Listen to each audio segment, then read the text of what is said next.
my honor and privilege to not introduce you, she's famous already, but to have our wonderful Hitomi Gilliam do a presentation for us, and just hang on to your seats, everybody. Hitomi. Oh my gosh, that was a little pushy intro that makes me a little nervous. Good. It's hard to live up to things that people say. So no, it was fun doing this program, this particular video, because it's really kind of a bit of an extension from what I did as a workshop at the live event in October. And that was, making a bridal bouquet from a set box of flowers. So that's thereby we started to promote the wedding celebration, the bridal bouquet competition, the thinking and the mindset that goes into preparing for a competition, and what kind of a bouquet that you could create with a selection of flowers. So, I wanted to kind of share with you a little bit of how this started, and I had sort of built a few structures to give an example of technical and mechanical merit to the kind of the initial conception of the ideas. And from that, then I ended up selecting flowers combination Tropical Nouveau, just because that seems to be kind of where people are really comfortable right now with a combination of use of tropicals and temperates. So I wanted to share with you kind of my thinking behind to make it fun and challenging for myself, and share with you the thought behind how I put them together. So I guess I'm kind of ready to roll the video and see what you think. We're looking forward to it. So let's get started. Yeah.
What I absolutely love about tropicals is the diversity of the product line that there are from Hawaii.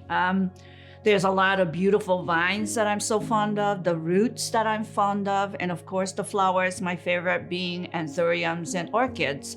Always it has been that. But over the years, it's just playing with the mixes, the interesting dynamics of one form to the other, and the ways that they can be contrasted. And especially in the Tropical Nouveau work, where we're mixing with temperates, it just becomes even more exciting. There's just so much to discover in the combinations that are possible. So it really is about all the varieties and all the different textures that are involved, and contrasting of all those things that excites me so much about the tropicals.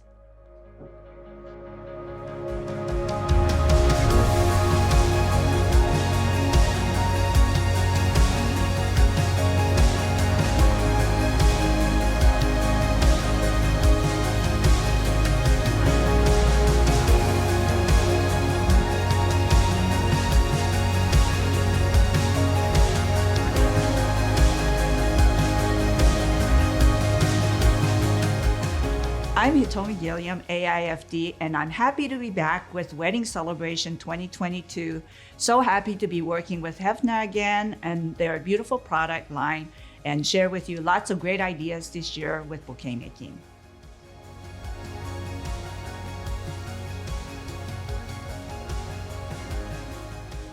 My favorite tropical foliage flowers, oh my gosh. I think the latest right now are the tropical foliages because we're just discovering the diversity of what actually exists and trying to find ways of sourcing more of them because some of them are slow growers and so they're not as plentiful.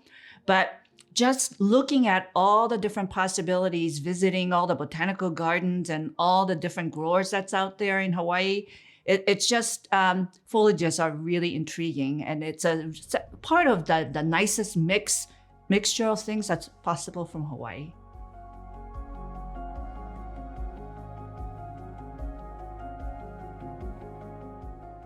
So I procured a combination of things because I really wanted to show the diversity of the orchids, the foliages, the anthuriums, and any of the other flowers, tropicals that are out there that are really workable for a bridal bouquet because I'm doing a bridal bouquet presentation.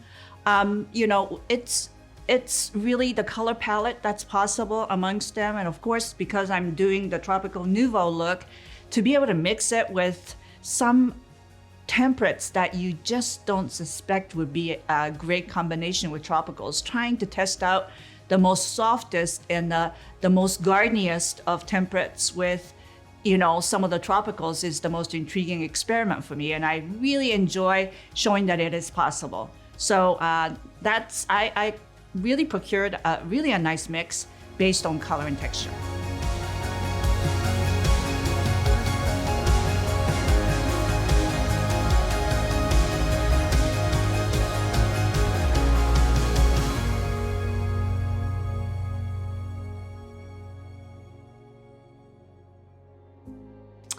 For my first piece, I selected the softer shades of pinks.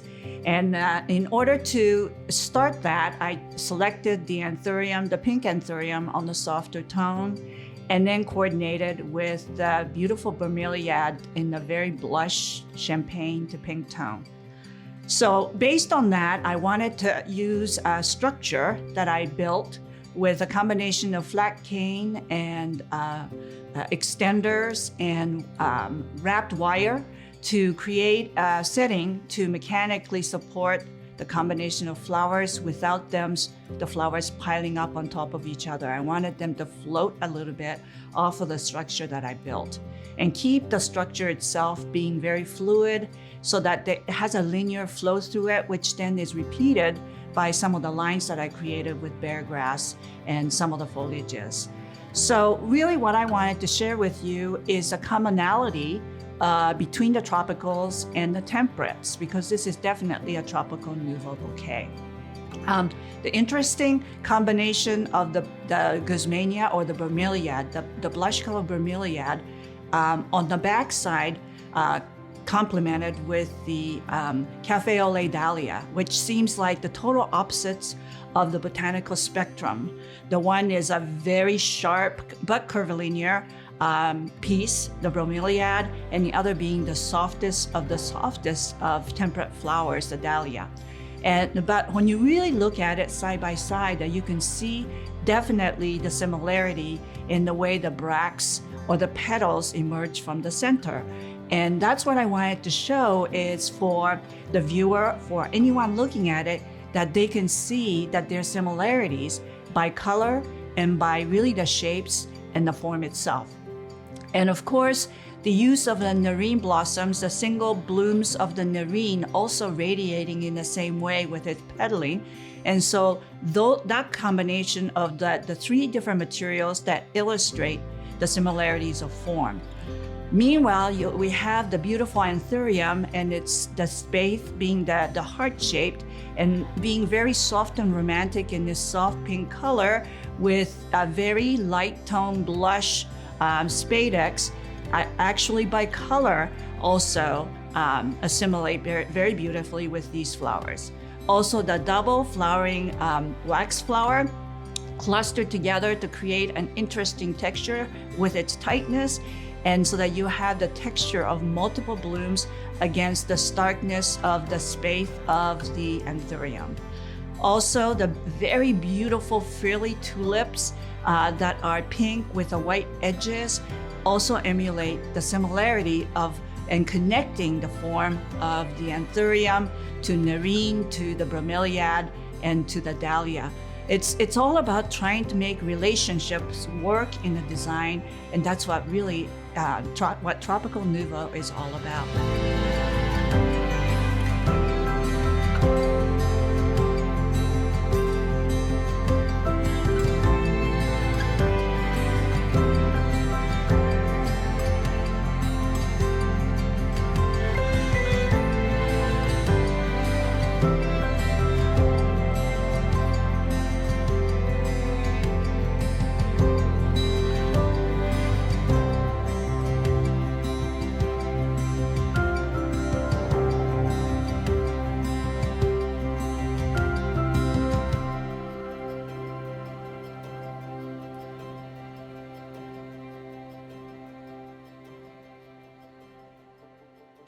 So my next design features a different color palette, again focused on the anthurium as the start. So I used the soft red anthurium that has a very beautiful pink spadix, which I think is what makes this particular anthurium so very beautiful.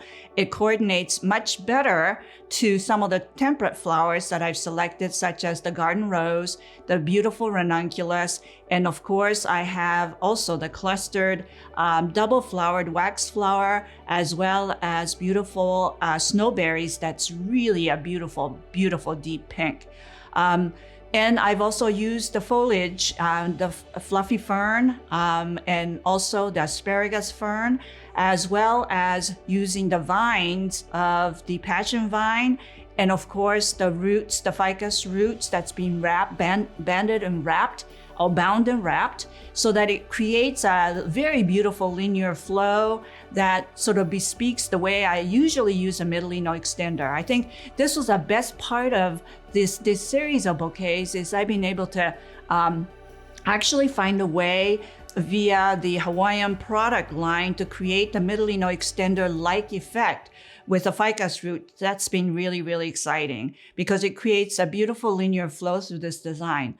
This particular design is really very large. It's a large bridal bouquet, but it can be so because of, like, when you're designing for a competition where there is no specific rule as to how tall the bride is or how big the bride is and how big the bridal bouquet must be. This is about filling a certain amount of space that's been created by the foundational structure that I built with combinations of wire wrapped with raffia and then shaped into a structure and then overlaid with the ficus root extenders, as well as being also supported by the beautiful passion vine that's been stripped in most part to really expose the beauty of its tendrils, so that it really is a very linear focused. The amount of flowers that's actually used is not that many, but yet it accentuates the beautiful combination of flowers and colors and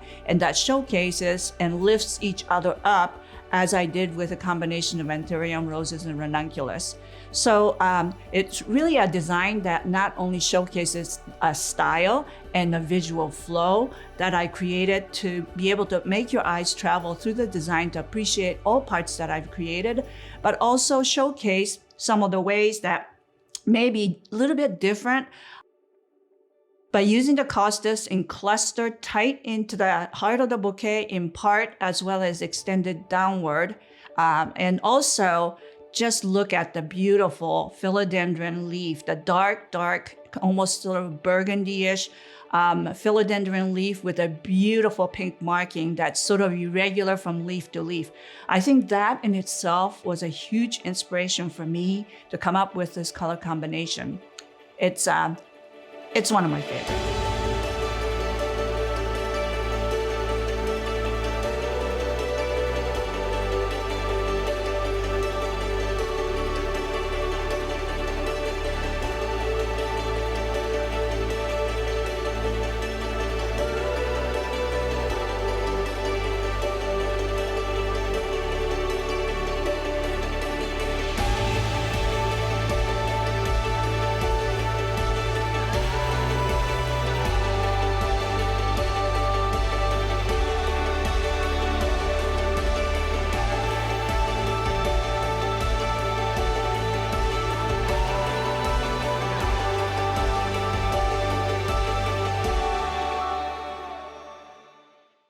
the last bouquet that I created is really kind of triggered by the beauty of this beautiful gypsy anthurium. This is the green that has a little bit of pink to it.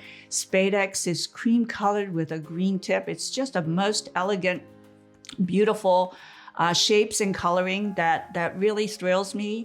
And I wanted to work with lavender to go with it because it's sort of the color that is not as plentiful in tropical, especially sort of the blue violet side of the lavender, and wanted to sort of spike that up by going into a much deeper violet, almost a red violet of the deep red violet of the ranunculus and also the mini callus. So it really is a combination of the violet tones and the freshness of the green.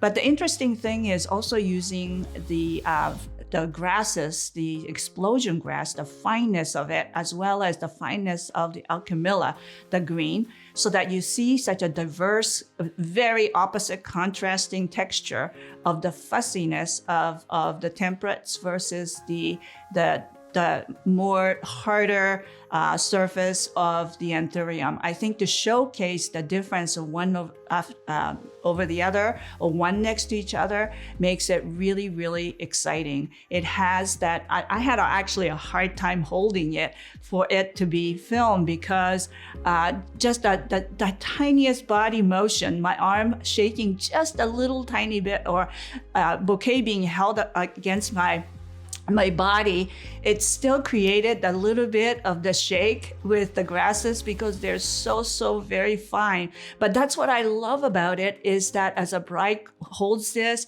there's a lot of that movement, that soft movement that is so delicate and so beautiful that affects the fineness of the grasses and alchemilla in contrast to the much more static anthurium.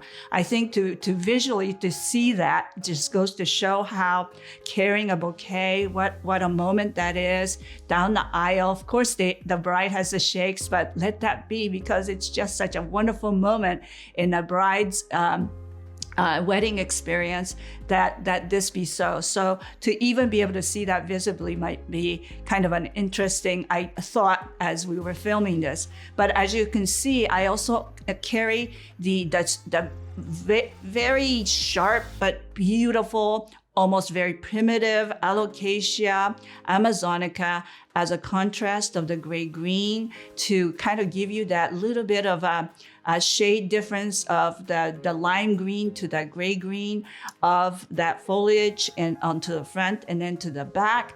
I just think that little bit of exoticness, that drama of something that you don't expect, is something that you can gain from working with tropicals. It's just such a fun experiment.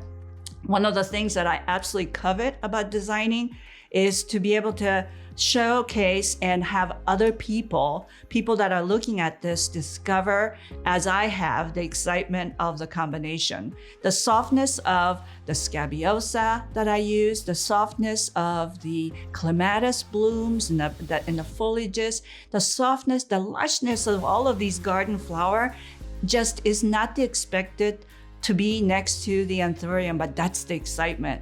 Do it so that we can experience that super energy that comes from these combinations. I just wanna live my life, leave behind a legacy. I just wanna do it right. I wanna live my life. Woo. La la la la la la la la la la la la la la. La la la la la la la la la la. Live my life.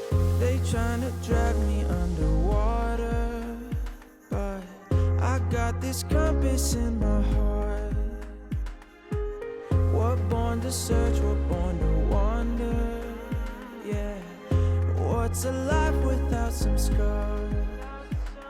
If I never try, well then I'll never know. I feel it inside and I can't let it go. I'm here for the ride and the highs and the lows, the highs and the lows. I just wanna live my life, leave behind a legacy. I just wanna do it right.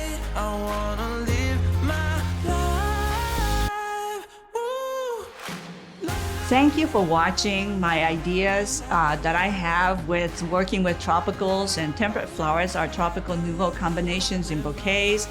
It's been a pleasure. I know I ramble, but I get so excited when I work with these combinations that I just can't help myself.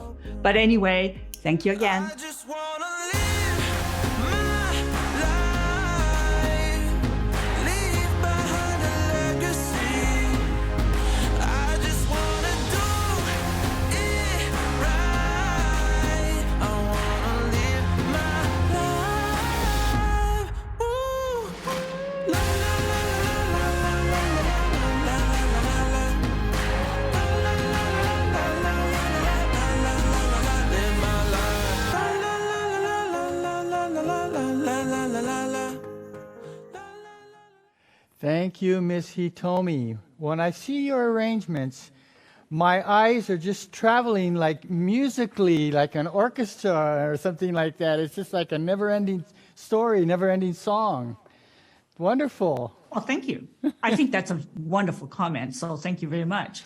I always intend to portray the mixes and combination of flowers so that it's lyrical. I mean, it's exactly what you said. It's like a piece of music that makes you travel through and enjoy all those little melodies. And that's kind of how I see it. And that's why really basically in design, my focus is very much on linear movement. And that's sort of kind of my trademark. I think I always like to do that with everything, even when I'm working with other elements.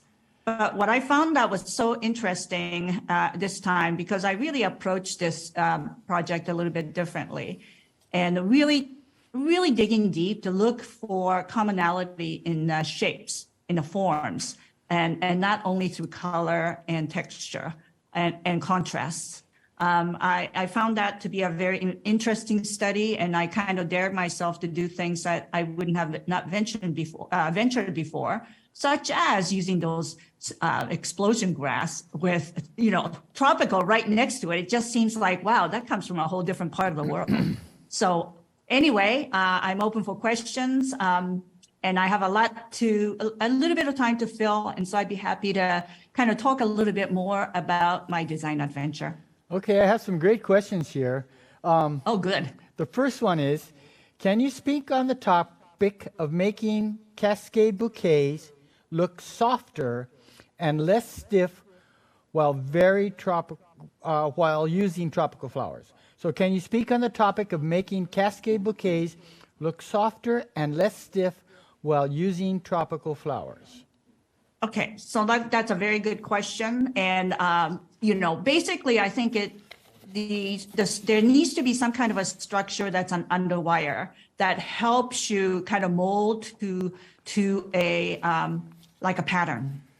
And I think that's basically what I do with some of the built structures and mechanics that the foundational mechanics that I put together, so that everything kind of drapes over it and it helps control the movement a little bit better. Especially with tropicals, because some of the stems are a little bit stiffer, it needs to be either the stem being sort of pulled down and at some point attached to the structure so that it cascades gracefully, and or cut into a little sections and attach into it, whether it's through a little bit of, water tubing with equisetum as a water tube and attached to the structure.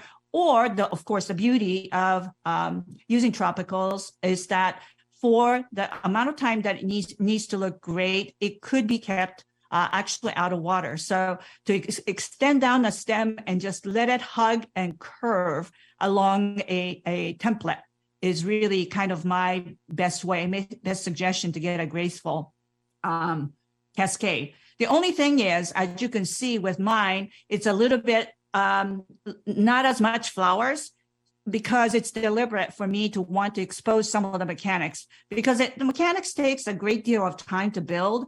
And so, especially if I'm competing, I want the judges to see the technical skill underneath. So in my last piece, which was a cascade, you could still see the structure. For some of you, that may be a little bit more than you want to see of the structure. So that's up to you to decide if you want to load it up and just let things drape over it, or let some of it be seen. for the technical purposes. Oh, okay. Thank you very Little much. lengthy answer, sorry, but that's what I do. No, I enjoy the tropicals because they're so bold and they tell such a great story. And combining the temperate flowers and even the anthuriums helps to soften up the arrangement, and it's a wonderful blend. Wonderful blend. Absolutely. And I just want to point out too, even things like heliconias, not necessarily the real big one, but if you strip away a lot of that real hardcore straight stems, you strip it away down to the bare bone, like the real naked part of the flower stem, it actually drapes much more beautifully. So there's ways of using tropicals that way as well to get the curves. Okay, I think you might have mentioned this earlier in one of your other presentations or talking with somebody, but what's your favorite foliage to use and why? Well, I think if you see my Instagram photos, I guess number one have been Alocasia amazonica. It's just been one of my favorite.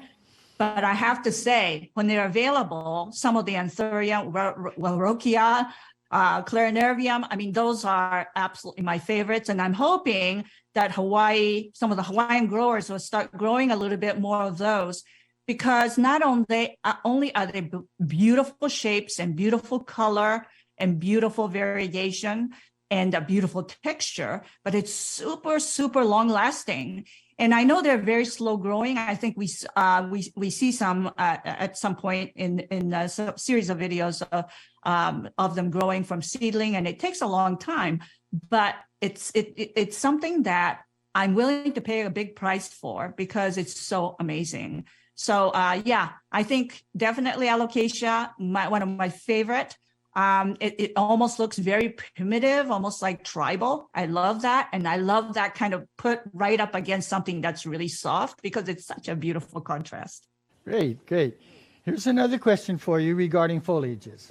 The question is, are there any foliages that you like to dry? And what process do you use to dry them? That's a great question because I've certainly done a lot of drying, because it's by habit that whatever I make, I let it sit, because I just like to see, first of all, how long it lasts, while it's green. But then I also like to see how it then develops into a dried form and what it becomes in the end when it's completely dry.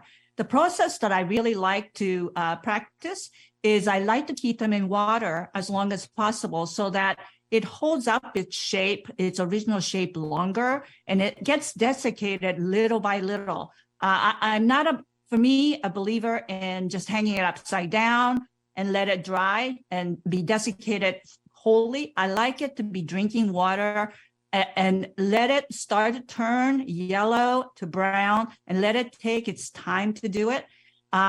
Because then it dries slowly and the curvatures that you get out of it is not so drastic, but yet it's very complete and it's very, very turgid at the end. Some of the most amazing, and I have done some beautiful work, just painted pieces at the end to showcase it as a piece of art, piece of botanical art, is the Strelitzia nicolai. That's the big anthurium. Those leaves, when they dry, they are a piece of art in itself. I mean, I worship the way they become. I fall in love with it as it's developing, and I'm just so ready to just keep it forever because it's so beautiful. It's nature doing its own thing. And that's one of the things that I really want to highly, highly recommend is drying a lot of the tropicals to see what it becomes so that then you can preserve it and use it as a beautiful another stage of life after its senescence. How do you feel, this is a question that I've always had, how do you feel about spraying your dried product with floral spray? Okay, so Just there's to add a lot little- of question about. Add a little something to an arrangement, a color scheme or something. Okay, so, there's two sides of looking at this because I think, I have also been studying sustainable floristry, and there's a lot of things that we do, whether it's paint, spray paint or hand paint, or a lot of other things that we do that may not be called sustainable because it's adding chemicals to it. And then it becomes something that has to end up at the landfill. But I have sort of a theory behind some of the treatment to be preserved so that it becomes much more useful to be used over and over again. And I really feel that there's that side of sustainability where, like, because I've done some pretty massive paintings, actual wall piece that's created with beautiful dry material, which then I painted it with white paint, 6 coats. So because I want to preserve it so that it doesn't crumble away. That's one of the things about dry material is that it eventually will crumble away, over a year or year and a half. Don't want that to happen. So I'm protecting it by coating it, but, with really thick paint so that I can have this piece of art on my wall for the next 20 years. So I think it has a lot to do with your intent on how long you're going to keep it to be a piece of art. What you don't want to do is paint and to then turn around and throw it away to the landfill, because then it's a single use kind of a treatment with plastics. And I don't encourage that. But to use it, to reuse over and over again, I think becomes an intent that has some purpose and some merit. Yeah, I have quite a few more questions, so we'll get rolling here. Okay, let's go. Okay. Can you speak on the topic of making cascade bouquets look softer and less stiff while using tropical flowers? Did I ask you that already? I think you did. Okay, let's go to the next question.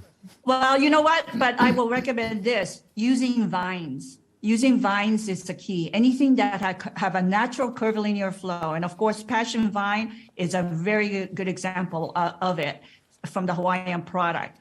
And that has a softening effect. As you know, when you go into the rainforest and you see a lot of big tropicals, big bold tropicals, it is the vines that softens that surface. You can see it, like jasmine growing over, a big patch of the forest, and it softens everything. So that's the key, is the vines. Oh, okay. What's your advice regarding creating depth and positioning flowers in bridal bouquets, especially while using anthuriums? Mm-hmm. Okay, so that's a very, very good question, because anthuriums can be sort of flat. And this is where the collaboration between the breeders and growers to the end user, the designers, have had some impact in deciding, what we like to use as designers is some of the kind of old school anthuriums were made for shipping flat. So they're like, as everybody calls it, the fly swatter. They're flat. And so when you actually put those kind of side by side, it just creates a flat surface. That's what we really don't want when we're making graceful bridal bouquets, and especially like soft curvilinear and beautiful cascading bouquets. You want more beautiful curves. And I think you see in some of the tulip anthuriums, some of the amnicolas, the slender, long, sort of drooping points. And the side profile has a beautiful curve to it. And I think, we are drawn to anthuriums that has some curvature, so that in itself, it has depth. It's not flat. And so, and it's much easier to work sort of in and out with something that already has this beautiful curvilinear form. So depth is, first of all, created by selecting an anthurium that has depth in itself and it has curvature, so that it already has a certain attitude of softness and beauty and grace. Okay, ready for the next one. Yeah. Is explosion grass the same as fiber optic grass? Oh, you know what? It's really actually a perfect description of what explosion grass looks like. I tend to think that they might be talking about the same thing, because it has that kind of a look to it. And I can't say for sure. I have to Google it to see if they're synonymous or not. But It really is such a beautiful material. It's just so fine. It's so delicate. And it's just like when you put it up against the light, you can see the light through it. Everything filters through it. And that kind of transparency that it possesses as a material. And if you put that next to anthurium, you can still see the body and the surface of the anthurium and the glossiness of it, but it's just filmed slightly by the lightness of those grass pieces. And that's the beauty of it. And that, that's the impression you get when you drive by a field of grass and you see a sunlight just beaming into it and seeing that transparency. And that's that exact quality I'm looking for when I'm using it in a bouquet, so that you get that dreamy ethereal feel that we know that exists with those use of those grasses. Okay, I'm not familiar with those. It'd be interesting to see what they look like and ways that you could use them. Oh, it's just stunning. I love it. I love it so much. I mean, we have changed so much from over the years on what we love. Grasses were nothing for so long, and then grasses are so coveted right now. And thank goodness, at the same time, you have these tropicals that people are just sort of like, loving it as well. But to combine the two, that I just had to do it, just to see and show how exciting that contrast of surfaces are. Cool. I'm familiar with bear grass.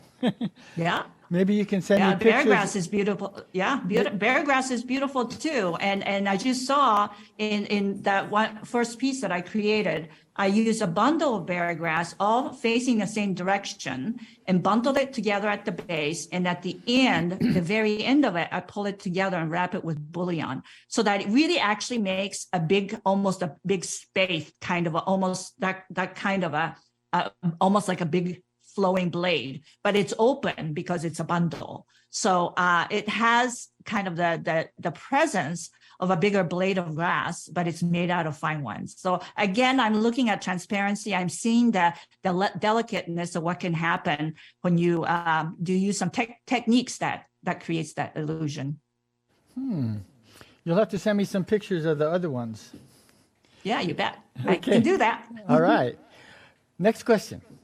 Do you have a favorite tropical foliage to use in your bridal bouquets?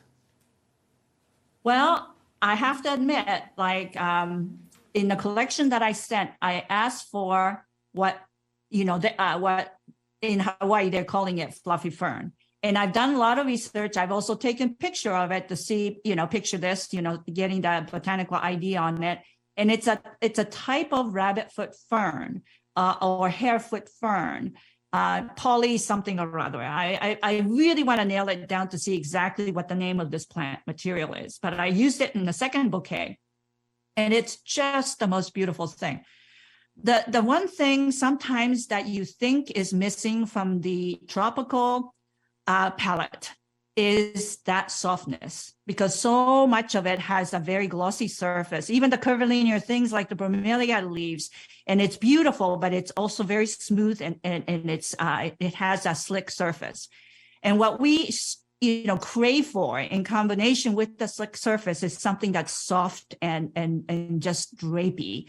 And that rabbitfoot fern, or the fluffy fern, is what we're kind of calling it right now, but it sort of has that quality. In fact, in Colin filming that particular piece, as I'm unwrapping it, it's not only is it the whole thing just very soft and draping, but each one of the ends of where that foliage kind of ends up, it becomes really, really fine and so delicate. And it's that combination with the surfaces of some of the slick stuff that is a tropical that makes it just so beautiful and contrasting.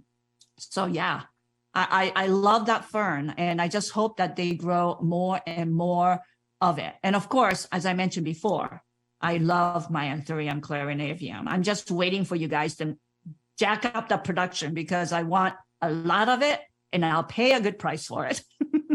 That's what's so great about the partnership of the breeder, the grower, and the designer. That's why we need to all work together. right? It is a beautiful thing. It's a beautiful thing to see the community come together and to talk about it and talk about what would make a better product. You know, like we would love it if it did this, if it's a little bit longer, if it's a little bit this. I mean, so that, you know, we can see the result of maximum sort of think tanking, brainstorming over what is possible. I mean, an opportunity to be able to talk to Dr. Tessia Mori, the one that's breeding a lot of this at the UH in Manoa, at the Magoon facility. I mean, it's a dream come true to have a direct conversation, to be able to have some sort of input. Okay, this is our last question. Yes? Do you have a favorite number system to use? For example, do you work in odd numbers, 3s and 5s, or work in triangles? That's a very good question, because I think every time we discuss numbers, because, you know, there's a lot of people have little rules like don't do this or don't do that or do it this way. I mean, in the triangle. I mean, just the way you phrased it really brings back to really the fundamental law of proportion, which comes to the 358, the numerical series that sort of depicts the golden mean, the golden rule of proportion that is a universal kind of mathematical language for us today to really define what beautiful proportion is. But what I am really thrilled about is to work with 1, 1, 2, 3 to 5. That is the beginning of a Fibonacci progression. 3, 5, 8 is part of it. But I work with ones, 1, 2, 3, like in groupings. Yeah, whenever I want to create groupings, I do that, as well as the dimension or distance between. It's just a simple mathematical formula that when you use it randomly, it just works. That kind of wraps it up, right? You have enlightened us again. Once again, Hitomi, thank you so much.